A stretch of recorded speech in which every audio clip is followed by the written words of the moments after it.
We're so excited to be here.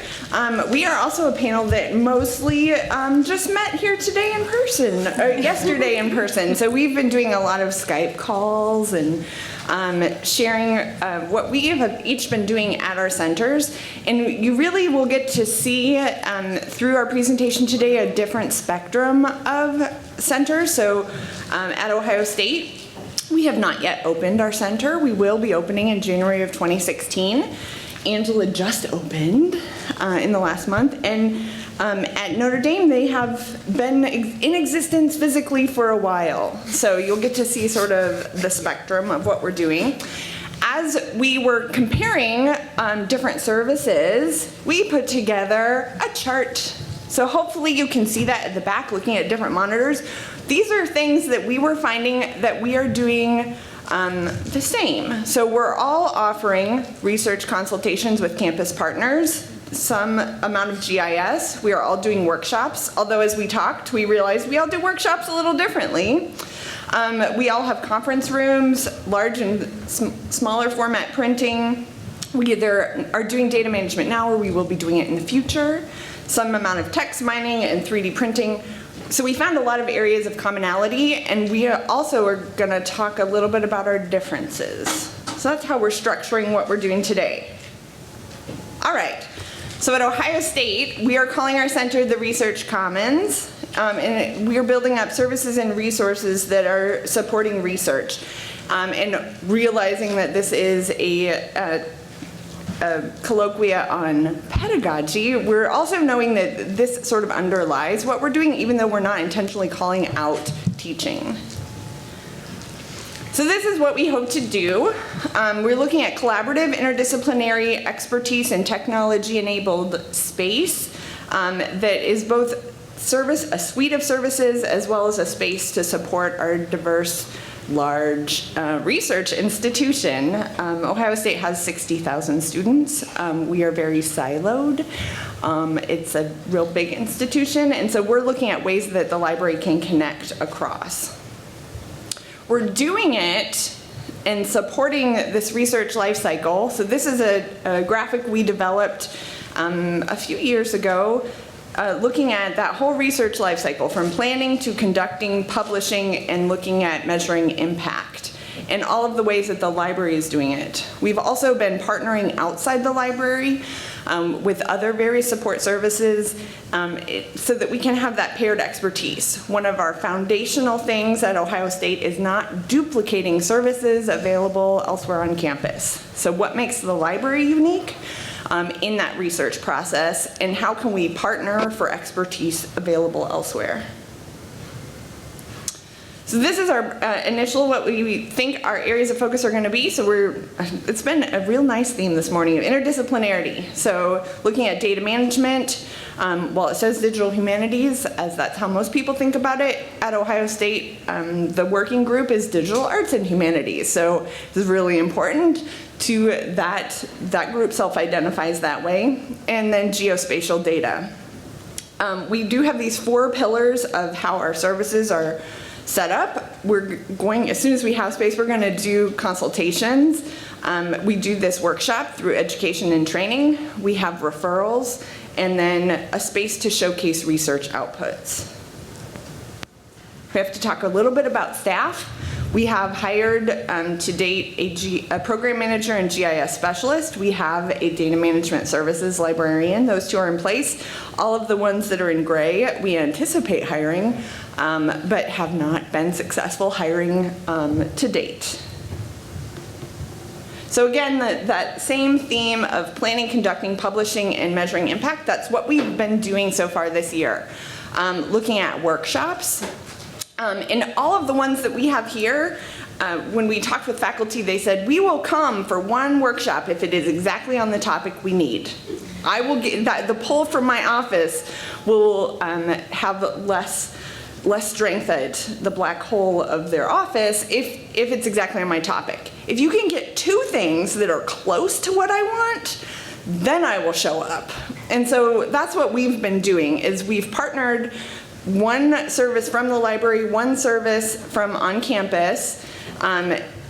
We've totally stolen their ideas because all of our partners around campus already have great marketing mechanisms. And so they send out a message to their constituents and suddenly our workshop attendance jumps. It was intentional, we planned for it that way, but we have things like planning and publishing interdisciplinary research, and that partners our institutional repository and publishing program that we have at Ohio State with our digital union, who teaches the u.osu.edu, which is WordPress blog site, on how to promote yourself. And so those two things for how to find collaborators, you know, taking ideas that are similar where the library could naturally fall in, but maybe hasn't to date. We do have a website. It just premiered this fall, and it's sort of acting as that triage, how we can do the concierge and referrals, signing up for different workshops that we're doing, and referrals to experts. And we will be developing toolboxes, so some self-guided research support, and walk them through that teaching and how they might use tools in their teaching or in their research. This is the space. So each of us is going to talk about the space. We are putting this into the third floor of an existing library that is highly trafficked by undergraduates. So we're working at, you know, those 4 pillars. We're going to have consultation spaces. We're going to have some amount of referral that happens with a triage. So definitely want people when they come off the floor to see something is different happening something different is happening in this space. So it's got to be visually different. We are doing ways to showcase research through colloquia and seminars, and then allow for this idea sharing. So happy accidents to happen, and knowledge spillovers is one of our other big things. So research that we know that it's messy, we know that it's creative, that we have to have a space where research can happen sort of that's private and by itself, or research that's happening out in the open so people can see all that's going on. So these are some of our renderings from our feasibility study. I'm not entirely sure that we'll end up exactly like this because we're just in the process of talking to architects, but a large seminar space where there will be data visualization capabilities, group study rooms. But this is what we anticipate when people come off the elevator into our space. It's going to be very different. It's going to be every other floor. Right now, if you go into the space, it looks like a large study hall. We've taken all of the computers that had been in that space, moved them down to the first floor, so it really is just tables, which allows for flexibility, but also it calls out to the undergraduate. And that is not, we are interested in those who are doing research, and sometimes that's undergraduate, but not primarily on our campus. So one of the other things that when we were talking on the phone realized how are we promoting our services in space, and we're doing that right now a couple of different ways, both physically and virtually. We have created a website. We have put nice little blurbs that our subject librarians send out to their faculty. We already have a long liaison relationship that's happening at Ohio State, and so finding packageable blurbs that can go out. We're fortunate enough to have a communications office. I've been places that don't have it, and it really is fortunate. So we do have daily emails that go to faculty and staff, and we've been putting blurbs in there about our workshops. Physically, what we've been doing is visiting departments, giving presentations such as this, going to orientations. We've tried a couple of marketing techniques with putting flyers in our interlibrary loan book, so it happens for a week. And then we also have workshop flyers that I have that you can see afterwards that we have targeted at different audiences, one for undergraduates and graduate students, and one for faculty and postdocs, as well as pens, because everybody loves a good takeaway. So anyways, that's the long and the short of what we're doing at Ohio State and what we hope to be doing in the future. And I'm going to pass it off to Angela so you can see what they've been doing at Indiana.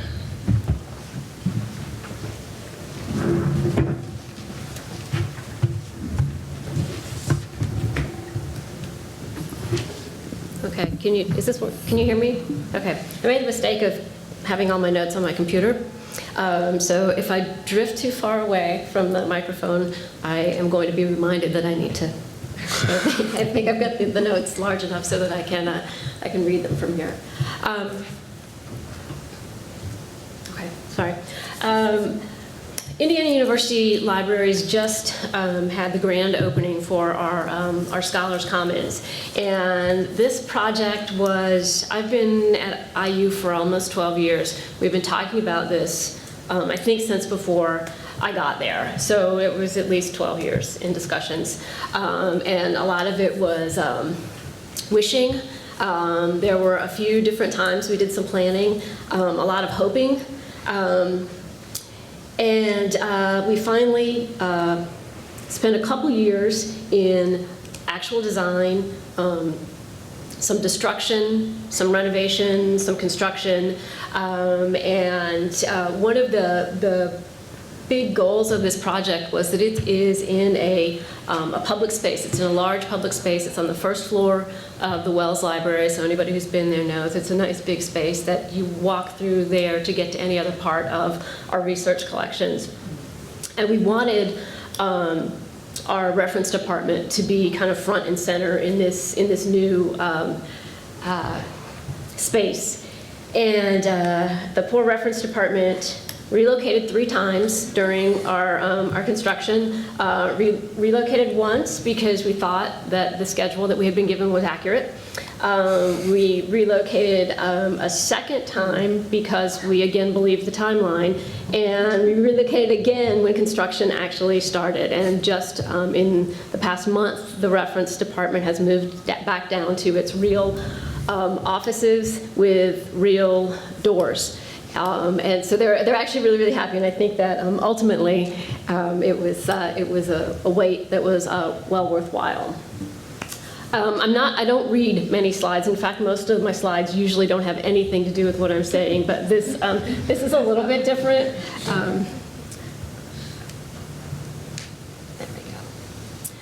So I don't know if this is actually readable from a distance, but so I'll read it really, really briefly, and I promise not to do much of it.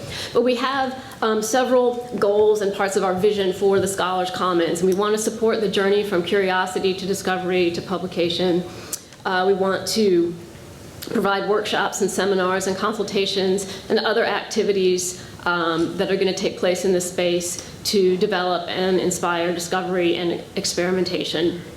We want to stimulate scholarly conversation, interdisciplinary exchange, and intellectual discovery at all levels. We're going to have, or we do have, individual and collaborative workspaces for diverse researcher needs. And one of our main goals was to co-locate digitization labs, a really nice lecture hall, collaboration rooms, and exhibit space for flexibility for our faculty and our graduate students who are primary targets to come together and work.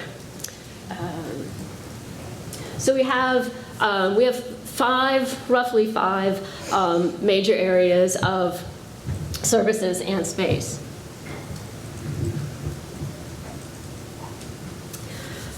It's important at this point, I think, to mention, since we are talking about pedagogy, we have a workshop series that we developed under the banner of the Scholars Commons a couple years before the Scholars Commons actually came into existence. We had for quite a while a difficult time with library workshops and getting people to come to them, being able to accurately explain what was going to happen at the workshop so that people didn't get up and walk out, mainly because we didn't have enough foreign language databases because they didn't exist. So we decided that we needed to refocus our efforts on our workshop series. And we have a small group that has worked really, really hard, and they focused primarily on our graduate student population because we work so very closely with the graduate students. So we've developed now an ongoing series. It's extremely popular. We have to have students sign up to attend these workshops. We often have waiting lists for our workshops, and they started, which I think was a really smart way to go. They started with a early in the summer workshop on supercharging your dissertation, and that the outcome was just wonderful. We had, I think, a waiting list of about 30 to 40 people to get into the session. We had people kind of sneak in even if they didn't sign up, and you have to admire that. So you don't really want to make them leave. So that started out so nicely that from the next step that they took was to break up that day-long workshop into little modules so students can come throughout the summer. So that was such a wonderful way to start that going forward we have the luxury now of kind of building on these sessions. And it's also a huge responsibility for our group that is taking care of arranging these workshops and coming up with new things, because it has been such a success. The expectations are really, really high. Okay, I do have some pictures of what we went through. This is our old reference service point. It actually looks really good here because all the furniture and the old equipment had been removed. So all we have there is the desk, and kind of behind that you can see our reference reading room. We have these columns, although I think they actually support the building, but they're all over our new space, and they were all, and the old space too, and they were all covered in some sort of a waterproof blue wallpaper that they were really just amazing. But we'll see. I wanted to show you this early on because we'll see this area again as we go forward. We did move. Hang on. Yeah, we moved into Exile as a service point too. This is the view from our reference desk for most of the summer, and our architect kept saying we would put up a wall so that it would block us from the construction. And apparently, a wall actually can be plastic sheeting and red like paint tape. So it was really, really interesting, and the really nice thing was that during all this construction, we still had people coming in. We actually had, I'm going to go on, I'm sorry, I know I'm going to end up talking too long, but we actually had to enter this, to get to this reference service point, which was in our reference reading room, you had to enter through an emergency fire escape door in our lobby that we didn't even know was a door because it was so well hidden. So during the beginning of this project, we decided to enter into a cross-training project with our reference department, a lot of our subject librarians who heard us talking about this and really wanted to become involved in what it was we were doing, and our digital collection services department. It used to be our digital library program. You might recognize that more easily than digital collection services, which is really scary. It sounds like it's something that should come to your house in a red envelope asking for money. But so our reference librarians were a little bit nervous about what was going to happen in this space and what we would have to know in order to be able to work in the space. And we were really scared as a department. So we worked with our digital collection services department so they could teach us some of the things that they do. And some of us, learned text encoding, or some of us are now really good at digitizing and quality control. But all of us are at least now conversant. We can listen to somebody come in with an idea that they want to work on, or tell us what they're working on, and we can figure out who it is that we need to send these folks to. At the same time we were doing this, our digital collection services folks also wanted to work at the reference desk. I mean, nobody volunteers to work at the reference desk. And so we were really, really excited that we had new people with bringing new knowledge to our public services space. So we are continuing our cross-training program. We're cutting back a little bit because it's an awful lot of work. And now we're moving into focusing a bit more on things like the traditional reference services, traditional reference resources, things like the reference interview, that sort of stuff, to share that information with folks who want to work in the public services point who have not done that in the past. There are other images. This is just some stuff that we found. We were doing a project to cross-train these two departments, and we figured the best way to do a project to cross-train reference librarians in digital scholarship would be a digital project. And so we were digitizing the history of the IU libraries. And this is some of the stuff that we came across that we were working on digitizing. This is just one of the things that actually photographed the best. So this is our new reference desk, and you can see kind of behind There's some consultation rooms, which we'll take a look at in just a minute. But the desk, we're really pleased with the desk. It's not in the corner, it's not hidden away. It's the first thing you walk past when you go into our new digital space. And it is a very large public space. These are our consultation rooms. We have two different types of consultation rooms. One holds about 3 or 4 people. The other one can hold up to 8 people. They are scheduled. Our consultants, and we'll talk about that in a minute, have office hours in these rooms, and the office hours are advertised, and anyone who wants to come in and talk to someone about digital project management, project planning, how to get through the IRB process, statistical analysis. We have a wide variety of different things that are going on in these rooms. The rooms can also be reserved by faculty and graduate students. They are not to be used for office hours, which is what everybody wants to use them for, and we've had some situations with that. But I could talk about the rooms in greater detail and the problems with everyone wanting to use them. If no one is using them, they are open. Anybody can come in, sit down, and do their work. Our undergraduates love our rooms, and if nobody's in there, they go in and do their own group work. They understand that if they're in there and someone has the room reserved, they'll be asked to leave, and they're fine with that. This is a list of our consultants. It's a truncated list. I've combined a lot of things together. But we sort of canvassed the campus to invite people to come and have office hours in our new space.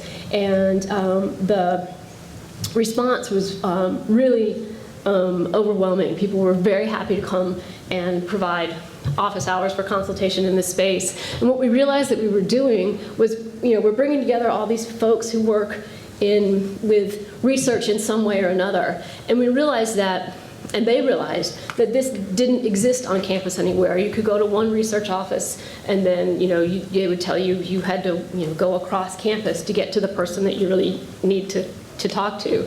You may be talking to somebody about survey research when you really need your IRB. So this is, it's been very well received by the research community on our campus, and we're still dealing with how best to advertise and how best to coordinate, but it is, so far, I think we're working as kind of a great big team, figuring out how to make all of this work, as opposed to sort of I was afraid that we would be working as the library, trying to make all of our consultants happy, but instead, our consultants seem to be working with us to make this actually work. I just have a couple more slides. We have some digitization labs. Not as nice as what's downstairs, so we won't talk about this room very much. We have an IQ wall. I cannot remember what IQ wall stands for, but it's a big visualization wall, and this has been extremely popular. It's in a glass enclosed room, and anyone who wants to go in and use it can just log on with their IU credentials and do whatever it is, I guess within reason, on the IQ wall. But we'll have undergraduates come in and work on. They'll have Word up, and they're working on the paper. There's no shame. So, but it's really nice to see it being used.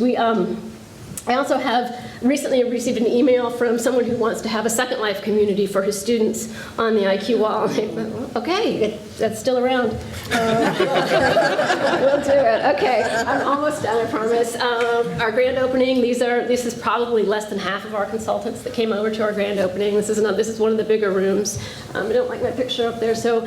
Finally, last slide, we are still a library. This is one of the things that our subject librarians in particular were really adamant about for, again, as long as I've been at IU, that we need a secure reading room because we have an off-site storage facility, and a lot of books that come back are fragile, and there were very few places that people would be allowed to use those books. So we bounced around a few secure reading rooms in the Wells Library, and they were all, one looked like a penalty box from a hockey game.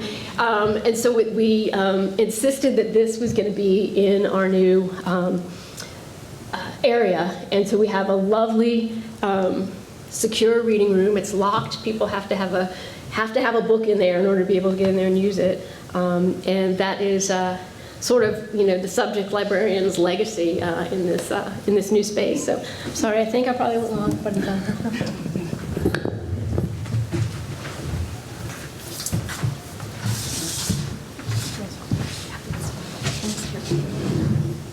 Good morning, everyone.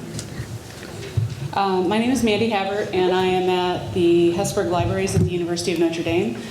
I am the Graduate Outreach Services Librarian, which is a newer position. The purpose of my position is to go out into campus, talk with graduate students and faculty members, tell them about services available in the library. And so I started that job just around the time we were starting to talk about our Center for Digital Scholarship coming together. 2011 and 12 was a transition year for our library. We had a university librarian leave and a new one come in, and in 2011 we had an interim director. So part of the process, we did that navel gazing that we like to do in libraries and took a look at what we really needed to be doing in service to the campus community and also in service to ourselves. So there was a brief report on e-scholarship. It was determined to be a priority. We were able to take advantage of the shiny new university librarian at the administrative level within the university. After our study was done and complete, they identified our Center for Digital Scholarship as a place for them to move forward and invest more in the libraries. So we received some one-time funding to go forth and build. Building at our university is becoming a more tricky thing, probably the same in other institutions. We don't build permanent walls anymore. We try things out in small focus, and we had already tried out some flexible spaces in one of our periodical reading rooms that had been refurbished in the year prior. And so when we started thinking about what our center should be, we knew all the things about flexibility, about collaborative learning, about how faculty members need to have a place where they can come in and teach their students in collaborative ways. But also we had researchers on campus who really didn't have a home for digital scholarship. So what we did is we sent our members of the library on this Center for Digital Scholarship exploratory team out to talk with our campus peers. What they found was there were gaps, obviously, in services. There were the haves and the have-nots. If you had grant funding, if you were embedded in a department that was tech-heavy, you had what you needed to do your scholarship. If you were in arts and letters and weren't funded on a grant to be doing e-research or digital scholarship, you really didn't have a home, and you had to know somebody who knew somebody or go begging from office to office on campus. So with that in mind, the team then coalesced into an implementation team. We started in January 2013, and by August 2013, with the beginning of the academic year, we opened our doors.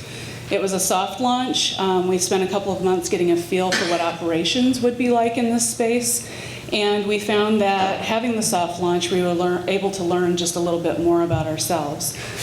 We have an area of focus in 5 areas. The odd numbers seem to be the champions when it comes to offering services. But what we were really most proud of is because of the environmental scanning that we did, we found that our services in the center were uniquely ours. And that's what we really encourage when we talk to folks who are going down this path. And it's what we've learned from folks who had already been down the path. You can see here the general layout of our space.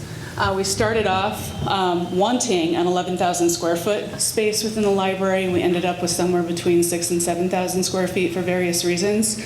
The different colors here, and we know the slides will be available for you later, are zones. So the yellow area is the entrance, the formal entrance to our center. It has a high consultation table, which our students absolutely love. They like to be there, so our consultants actually have a wandering workshop or a workstation that they take with them, and they set up shop wherever they can find a chair. In now our second year of being open, sometimes it can be difficult to find a chair in the space. Section 2 that you see here, the darker blue at the top, is it's open group study space. Everything there is seats of 4, and we have a sofa area, collaborative spaces, and then in the gray area we have some, labeled number 3, we have some specialized area. You'll see the 8 boxes at the bottom. Those are our GIS dual monitor workstations. We kind of have the same experience where people are doing other things there, but they can be tapped out, and they're pretty respectful if somebody needs to actually do some data crunching, which is what those were intended for.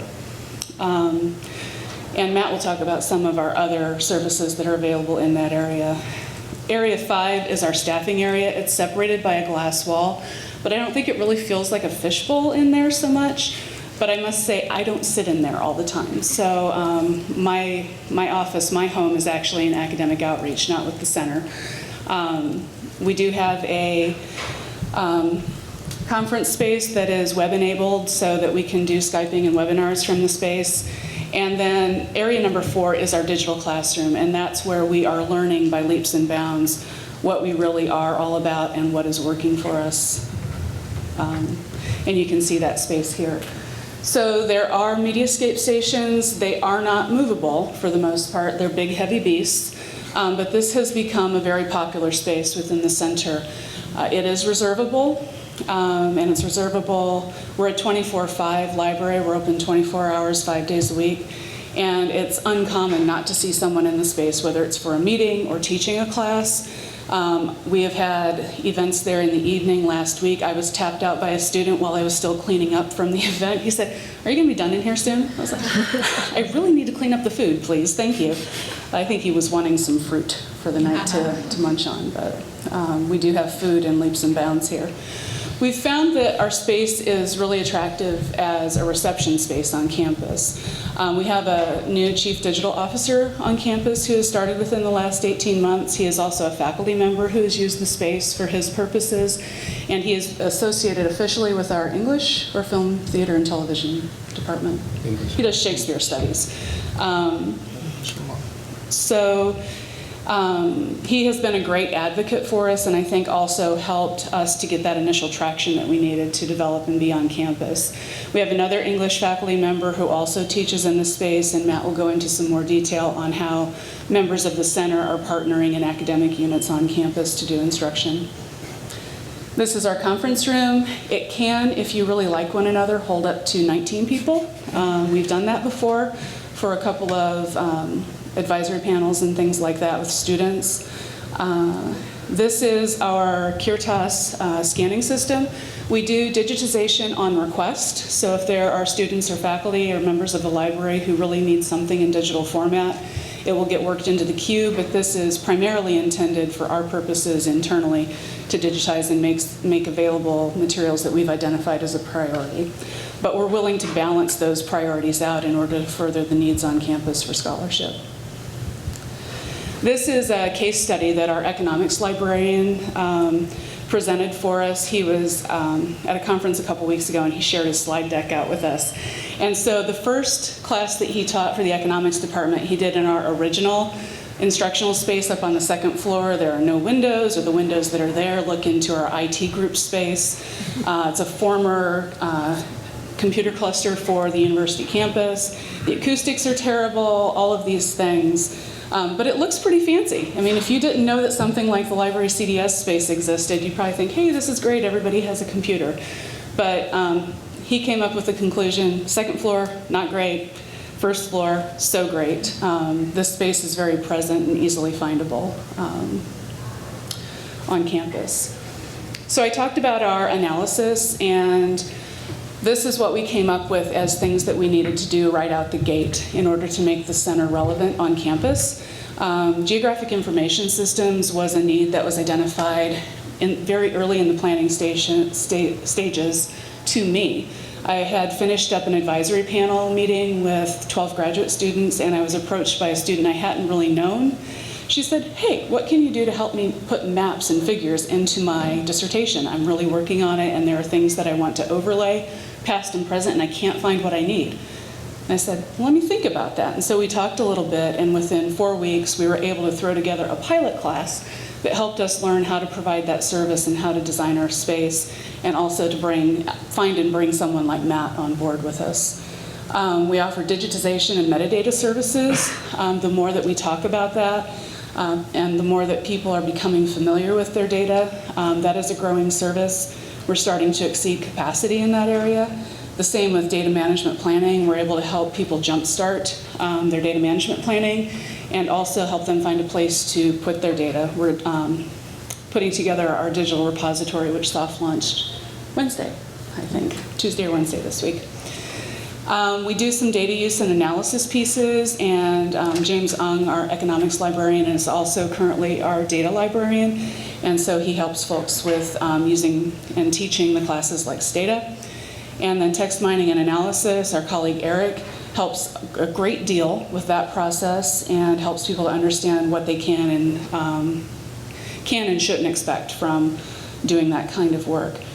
And then finally, we also have a non-compete clause that we decided was so important for being partners with the university, and that's offering referral services. So for those people who don't know where to go, don't know where to get started, and don't want to be ping-ponged back and forth between departments on campus, we are a hub that can offer referral services. So I'll turn this over to Matt.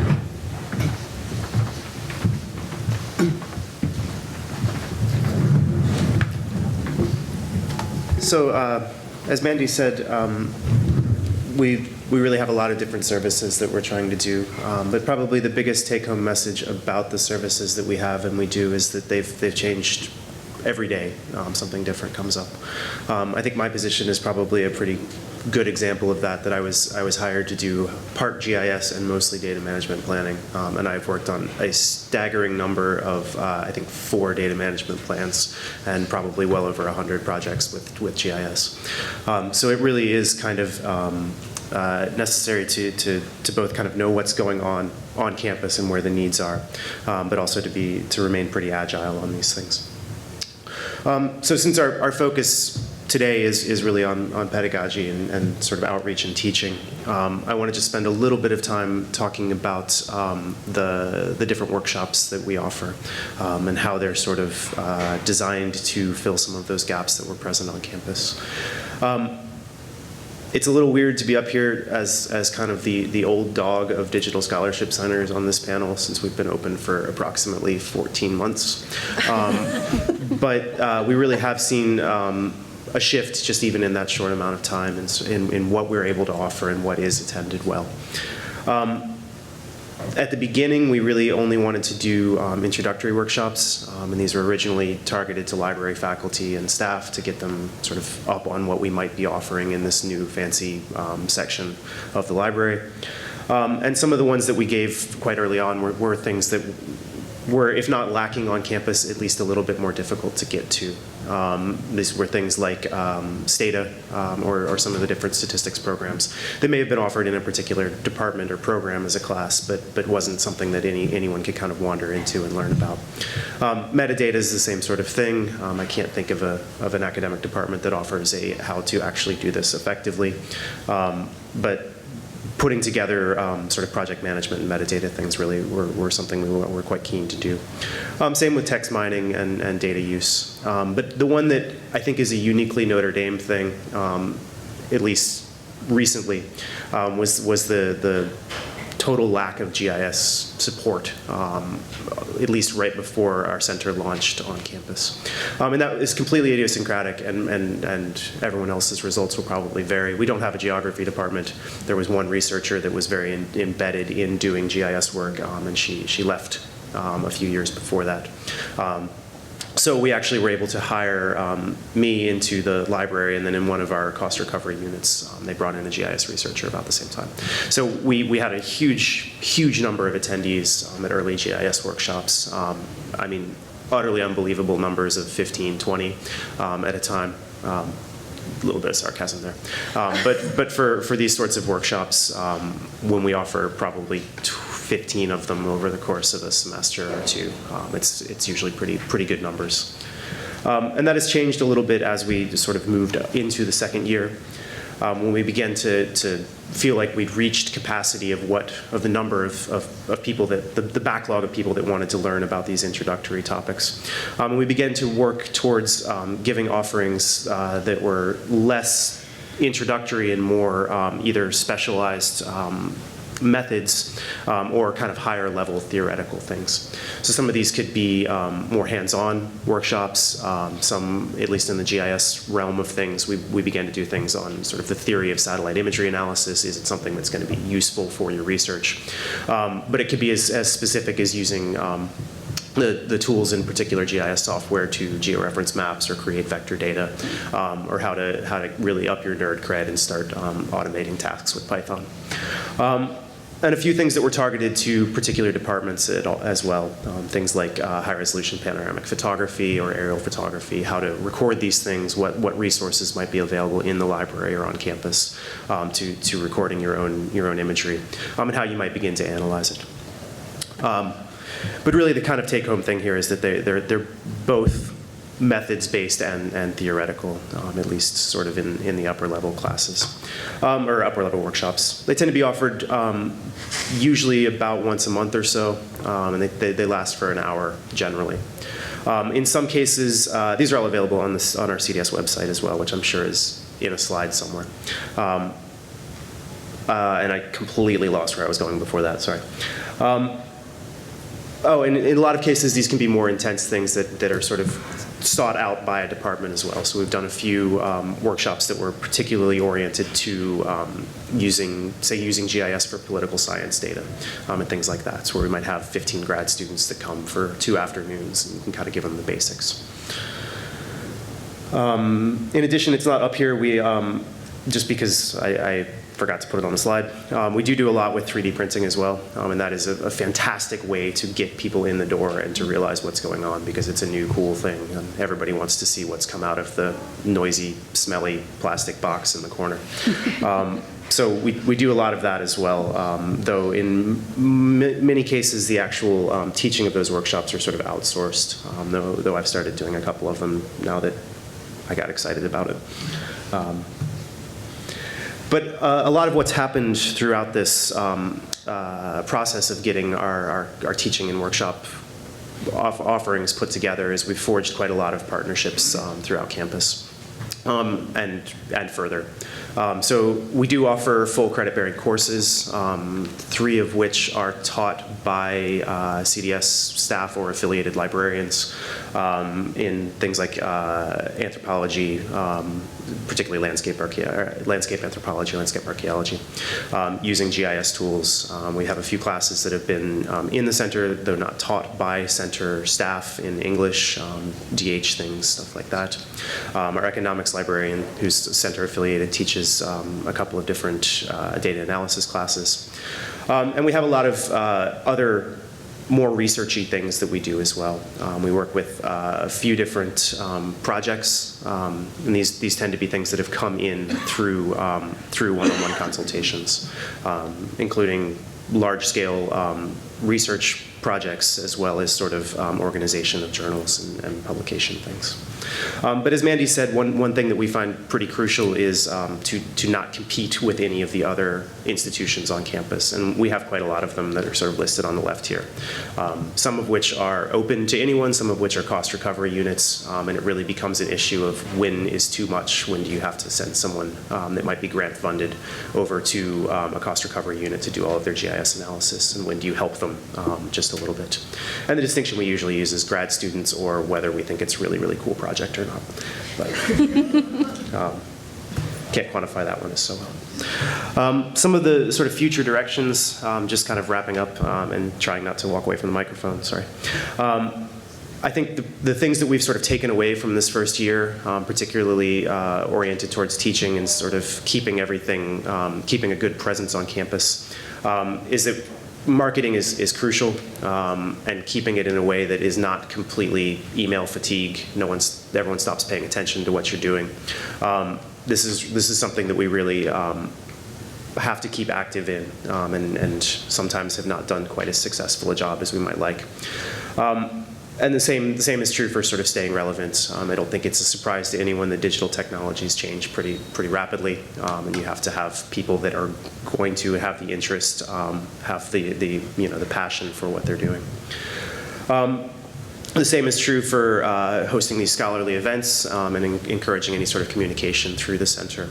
We've really had some of the biggest projects that we've had have come in because somebody wandered into the center when there was free food at a reception, and we got to talking to them and they said, oh, okay, I can come back with my data later on. And the same is true with one-on-one consultations. These can be anywhere from project management, data management planning. These are all things that have kind of built into bigger projects that keep us relevant on campus. as well as the credit-bearing courses that we offer, whether it's the Intro to GIS class that I do, whether it's being sort of embedded in a community-based research class where we're out with iPads recording all sorts of data. It really is, it is key to letting the students see what's there and how they might use it in their research. And the same with faculty. And that's really about wrapping up what we have for any sort of formal presentation. I think at this point we wanted to turn over to a normal panel, if we have enough time left. Entertaining questions. If not, then I'm sure we have things we can compare more directly amongst ourselves.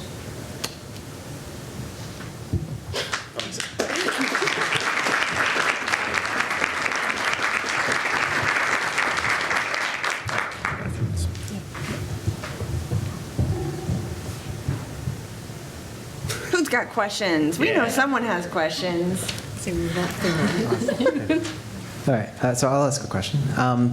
I was really intrigued by the advanced workshops that you're beginning to offer, because I do feel we get into this kind of interminable loop of introductory workshops, which I feel are just long enough usually to be unsatisfying and frustrating. So you want to learn about GIS, and you sort of learn just enough about GIS to never want to use GIS again, or something like that. Yeah. So I'm curious sort of how you cultivate a community for those more advanced workshops, and sort of where they might fit into. So if someone comes to your advanced workshop, are there then either classes they could take or other kinds of things that they would do after that? Because I'm really trying to think about how to make workshop experiences actually work for faculty and graduate students and others. So. Sure, I think it's, well, I'm a little close to that one.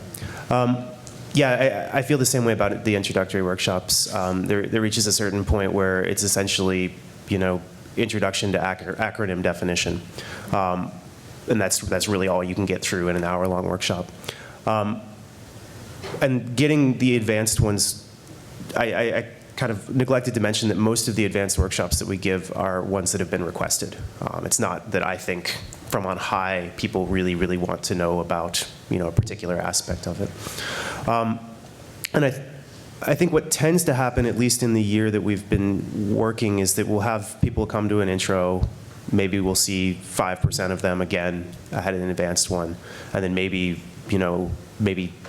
of that 5%, maybe 2% come back again and just talk to me one-on-one about designing a project. And that seems to be a fairly stable system. I'm not sure. I mean, we do have classes that they can take. There's quite a lot of material online for teaching yourself these sorts of things. But I feel like, at least in the center, for the center, that sort of inverted pyramid of people that just want to know what GIS stands for, people that really actually care only about scanning a bunch of maps and overlaying them, and then people that have an actual research project that they need to know this. I think is probably the more stable one that we have. Does that generally answer what you? Yeah, and we're actually looking to transfer a lot of the intro ones to online as well, so that it frees up a little bit. It frees up 10 hours a month or so that we can begin to use for more targeted things and more one-on-one consultations. We have been talking at Ohio State, as we know will develop over the next year, forming these communities. So we've been talking about, could we do brown bag around R, for example? And so tools that are used cross disciplines that, you might learn something from a biologist using R that a historian could take and apply. And so are there ways that we can organize around a tool that would make then this user community that otherwise would not interact? And when we floated that out there to different groups, they're like, okay, I could see how maybe that would work. They're not, who knows if they'll actually end up showing up, but trying to think around, it wouldn't end up being a workshop so much as, come and share expert to expert.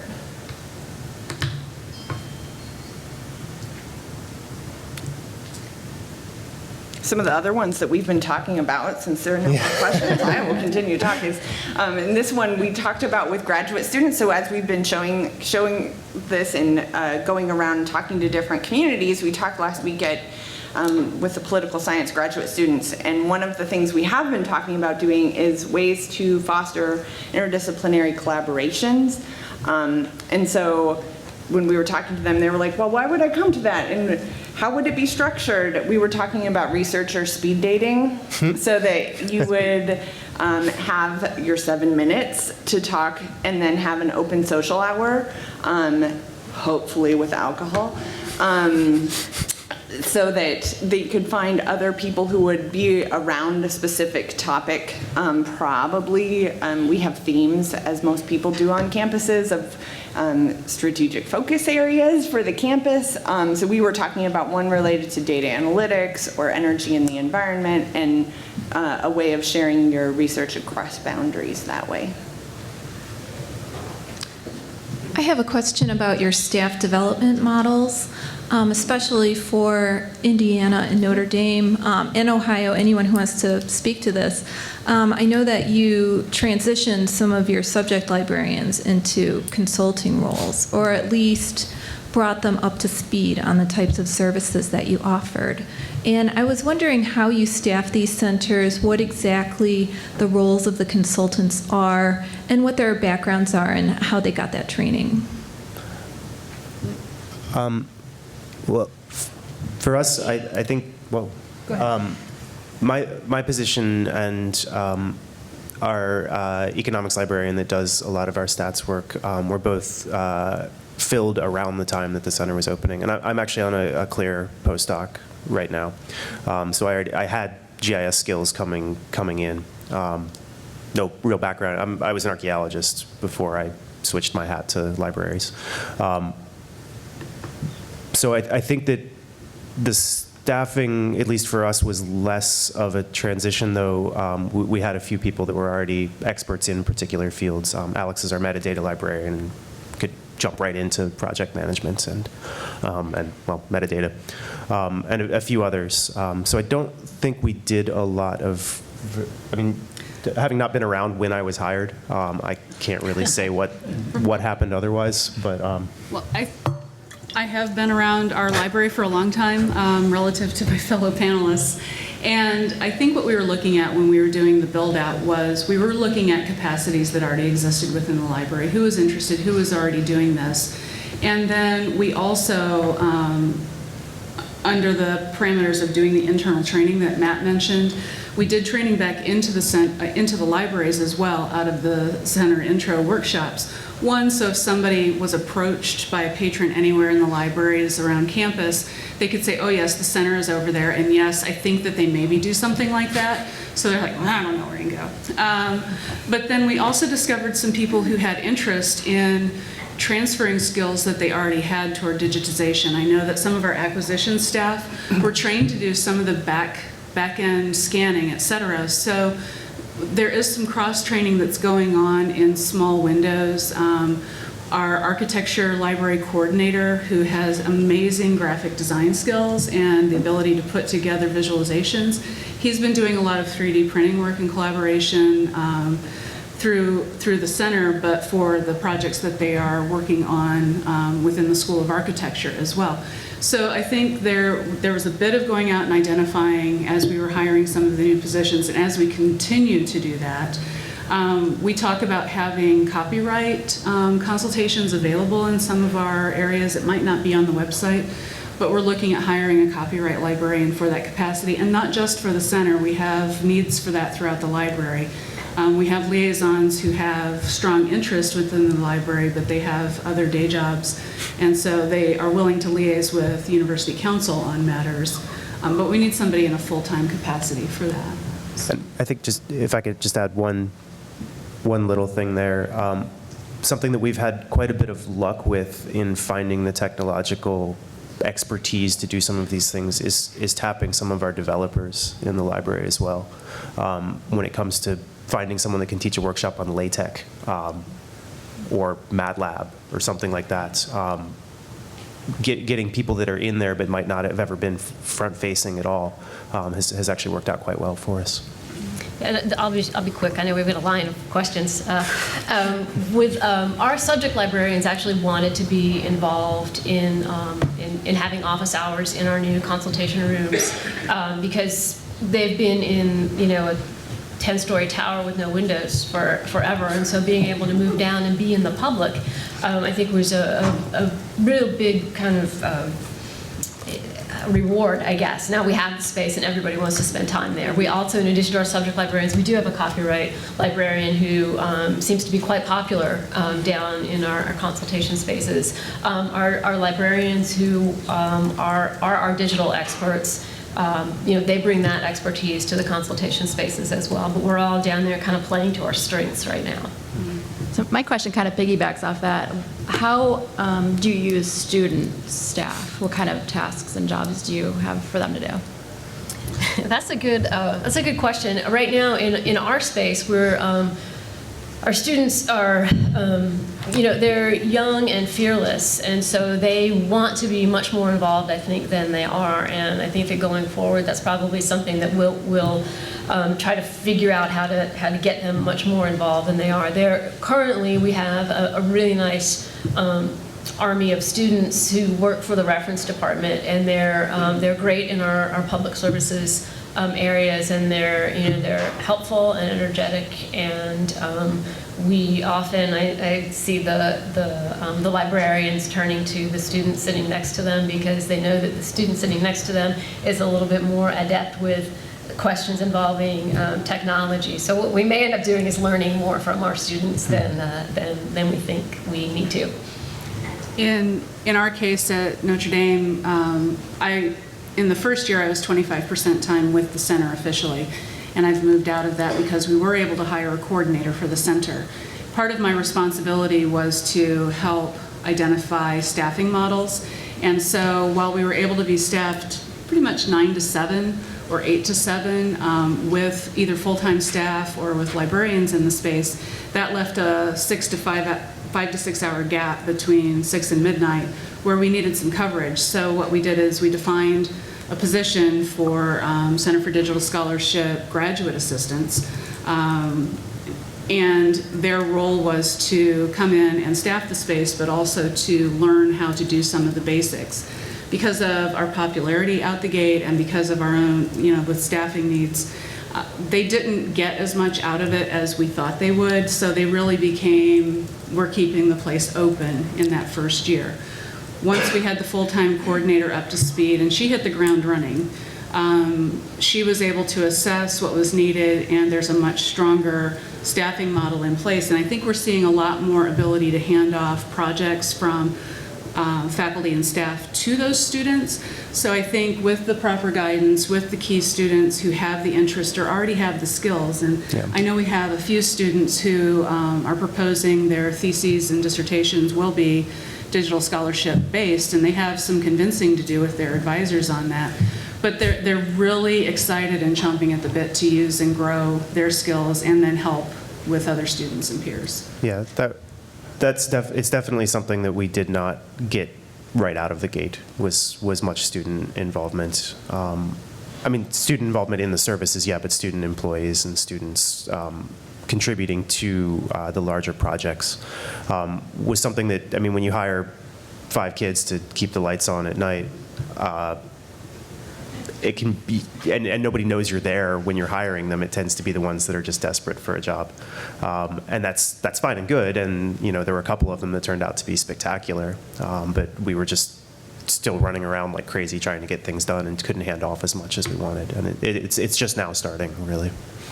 I will add to that we've actually now started having students where our coordinator is actually training our students on how to make documents accessible or help with metadata or whatever it is with our larger digital projects that we're dealing with.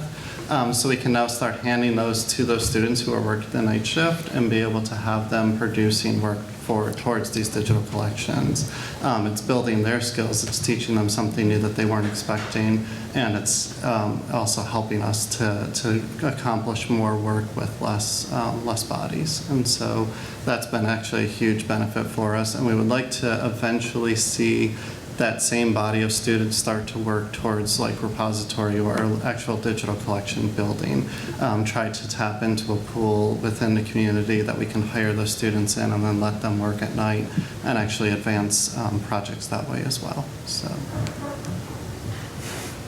I want to ask about assessing your campus's needs and how that informed your decision making. So, and Alex, you can chime in on this too, because you were part of it, I think. And I'll invite Eric, who's hiding out there, if I miss any of this. But we knew that a survey would fall flat. We wouldn't get anything back. So we started doing relationship building. We went out and talked with individuals. We talked with colleagues we already knew. We made new friends. We took people to coffee and talked over that. I was not on the immediate team that was doing the outreach pieces. At that point, I was working on another component. But we came back and we had a giant whiteboard that was filled with services that people wanted and was filled with services that already existed on campus. And so we just started filtering that down. And based on the staffing that we had and based on what we thought was feasible to do within that first year, we identified that hit list of things. And I was going through some of my files in my desk the other day, and I found this, I think, a 5-page document that had things highlighted in green and things highlighted in red that we thought we could use. And I wanted to look at it more, but I didn't have the time, just to see how things filtered out from that. So we knew that our colleagues in the Center for Research Computing, they were interested in helping, but they didn't necessarily have the capacity to dive in deeply on things. And so we were able to negotiate with them when we had our space open. We had a few cubicles that were available. So they're invited to come over and take time in the space and be available for consultation and connections. And so the assessment was partially based on what are your needs, but partially based on what are our needs. Is that? And I will just add to that we actually continually are assessing the campus needs because things are growing and ever changing, and so we're seeing different aspects to consultations and that we're realizing that there's unmet needs that or there's something there that we might need to address as well. So it's an unending process for us, I think. When you were talking about getting to other departments on campus that have other chores to do and sort of, not getting into their fields. Is that in either of your instances where you're active? Is it, pedagogical developments? Is there some distinction? I know they blur, but is there, something that modules that are built specifically for classroom work? Or do you do those? And what's the balance that you're being asked to do? At least in my experience with doing sort of GIS things, I'd say 75% of what we've done in classes has been, a simple lecture on basically an introduction, 1 hour. Here's what GIS is. Here's how it can contribute to biology. Here's how it can contribute to political science. And then the other 25% have been being involved in some way that's actually related to how the class is being taught. We do a class that I'm affiliated with, like sort of co-instructor of, in our Center for Social Concerns. That's community-based research, and I had to develop all of the mobile data recordings so we could go out and document all the abandoned and vacant properties and reused lots for gardens and things like that in some of the more troubled areas of South Bend. So those have come up, and they do happen, but it's a hard sell to be co-teaching something like that when we've only been open a little while. I have a feeling that the next time this class is offered, it'll be much more embedded in the actual pedagogical teaching of the class, as opposed to just a method. But at the moment, yeah, it's more, hey, we can do this, come talk to us, sort of stuff. We do have an opportunity coming forward. Our first year of studies is changing its requirement for undergraduates. Right now, we see about half of our first-year class of students for writing and rhetoric composition class.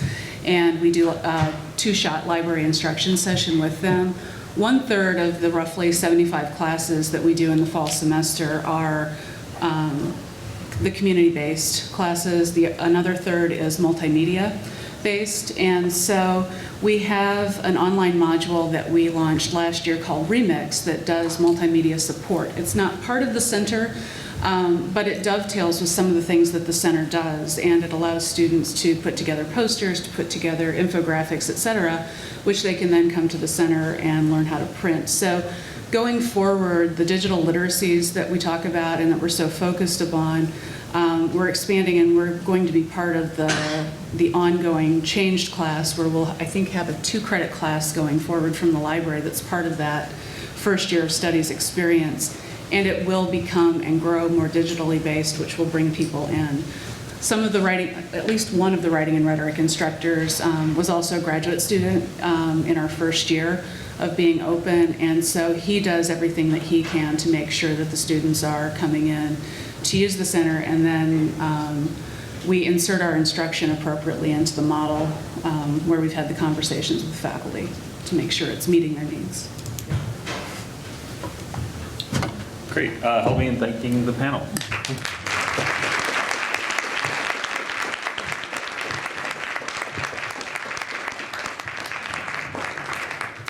So I'll be brief. My name is Roger Zender. I'm the team leader for Digital Learning and Scholarship. And I'd say this is my second time in helping put on this colloquium here at Kelvin Smith Library. And this is nearly twice the size as the one we had almost about 1.5 years ago. So it's been really exciting and motivating to see what you guys are doing. And I'd say it's really fun for us to show what we're doing here at Kelvin Smith Library and at Case Western Reserve University. So I just want to give a couple thank yous to Paul and Ryan as keynotes, and for all the presenters. You guys were excellent. Thank you so very much.